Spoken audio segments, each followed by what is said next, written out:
as I've been saying, Trump's approval is bombing, and so he's bombing. This is a reaction to him seeing that other authoritarian leaders or wannabe authoritarians see an approval boost anytime they invade a country, especially one widely disliked as Iran traditionally has been. Now, unfortunately for him, the American public so far seems to be really far against this war. And if anything, this is kind of encouraging as far as the domestic political development. I mean, his polling is actually dropping to below his historic baseline. His first term, his polling was essentially never below 38%, right? There were 38% of the electorate who, ride or die, were going to vote for Trump no matter what. It did not matter what he did. It did not matter if he was endorsed by Satan. They were still going to vote for him because they did not care. And right now, we're actually dropping below that 38% threshold, which is, I think, part of the reason why he wanted to bomb Iran. He looked weak. People were making fun of him. He was watching that polling drop. He was watching the military parade flop. And I think he just, he wanted to look strong. Plus, Israel was bombing Iran without asking him first. Again, he just looked very weak. And so he wants to make this look like his war, which Israel actually kind of just dragged him into it. And it's so embarrassing to be strong-armed by a nation of, like 5 or 7 million people into a war that you actually asked them not to start. And yet this is the situation that we're in because he's a very weak leader.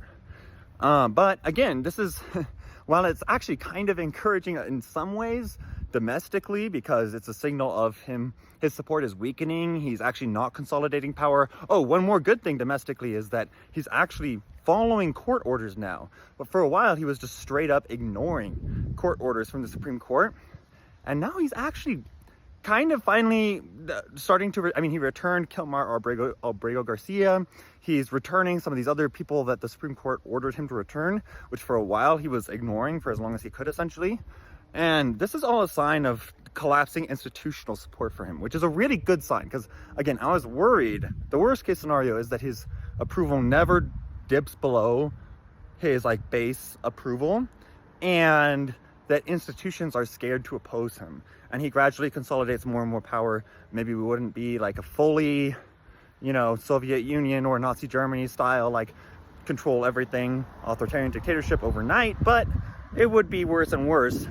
But so far, again, that doesn't seem to be happening. I think he's hoping this war will be his thing, but so far only 16% of Americans support bombing Iran, which means even a lot of his base, so far at least, does not support it.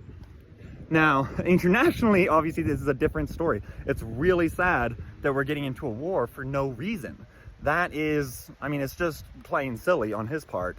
Like I said, it's a reaction to him being weak and so wanting to look strong. I don't think this war is actually going to make Trump look strong. Trump is one of the greatest con artists of all time. And so I always am, a little hesitant to bet against his ability to scam people.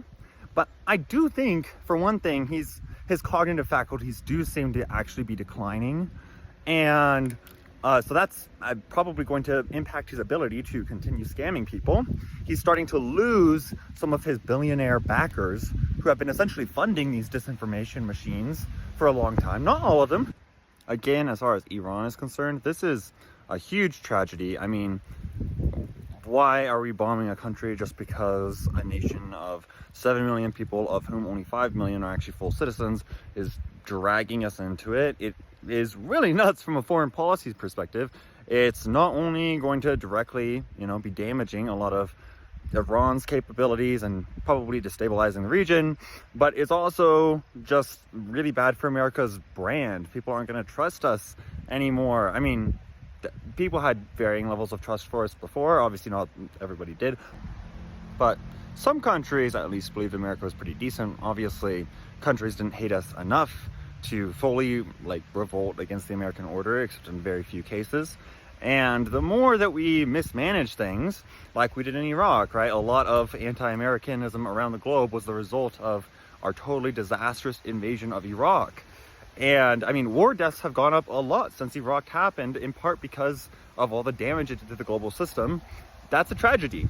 And already we saw Pakistan threatened to respond with nuclear bombs if America bombed Iran with nuclear bombs.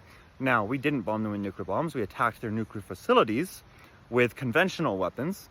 But I think it is interesting. It'll be really, I'm really curious to see how countries are going to respond to this. Obviously, it's a quite scary time. One interesting fact about this is that so far, Iran's response has not been super strong. They have been, bombing Israel prior to this. They obviously were launching a lot of, as of, a week ago or several days ago or whatever, they've been launching a lot of ballistic missiles into Israel. Some of them were hitting their targets. They were also using up a lot of America and Israel's store of interceptor missiles. And so maybe, they'll be responding with more of that. Maybe they'll break through more and more Israel's defenses and actually target Israel. I'd be surprised if there are a lot of attacks on America itself, simply because that's a very risky thing. But after that, who knows? They may perceive that to be the less risky option. So we have yet to see how people are going to respond to this. I think that Israel and America are going to be much less popular in the region after this. And that's never a good thing, for us at least. And usually for world peace either.